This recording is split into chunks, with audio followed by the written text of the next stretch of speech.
Bouakaz, bonsoir. Bonsoir. Est-ce que vous pouvez vous présenter et nous raconter votre fonction, s'il vous plaît? Hamou Bouakaz, aveugle arabe et homme politique, consultant, conseiller d'arrondissement du 20e arrondissement, président de l'association Paul Guinaud qui gère un centre de formation professionnelle pour les non-voyants, qui forme des kinésithérapeutes, des informaticiens et des hommes et femmes de l'accueil.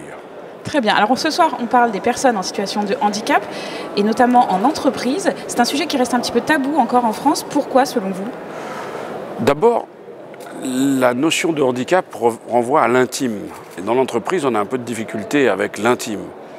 Et puis par ailleurs, le handicap est souvent associé à la faiblesse, à la sous-performance.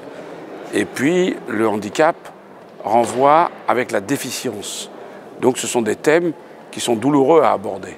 C'est pour ça qu'aujourd'hui encore, on a du mal à rendre ce sujet finalement neutre, à le banaliser. Mais ça progresse et je pense que nous sommes aujourd'hui dans une génération qui va banaliser le handicap et qui va en faire une force et un moteur de créativité.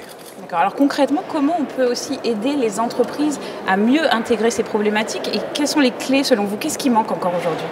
Il faut que les personnes handicapées acceptent de changer de paradigme et de se laisser définir comme des personnes déficientes.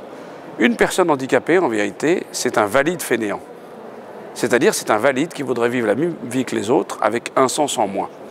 Et du coup, c'est un défi à relever et c'est donc un potentiel de créativité, un centre de recherche ambulant qui est donc une valeur ajoutée pour l'entreprise. Le handicap, il faut le réparer ou il faut le compenser.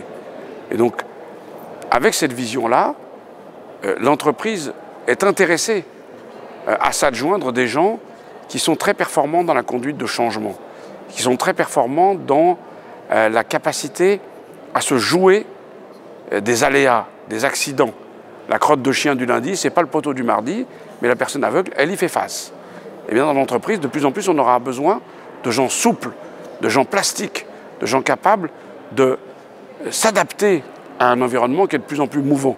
Donc les personnes handicapées sont le nouvel atout de l'entreprise pour la prochaine décennie. Qu'est-ce que vous attendez de ce premier salon du handicap et des achats responsables?